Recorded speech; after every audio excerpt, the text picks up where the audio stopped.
Hello guys, ito pinapang grocery ko yung aking anak.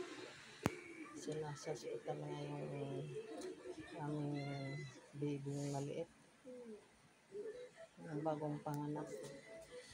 Hirap naman kasi na kapag nagbantay ka ng hospital, hindi ka na talaga makalabas. Paano na lang kung wala namang pera yung mga tao magbabantay? Paano na lang?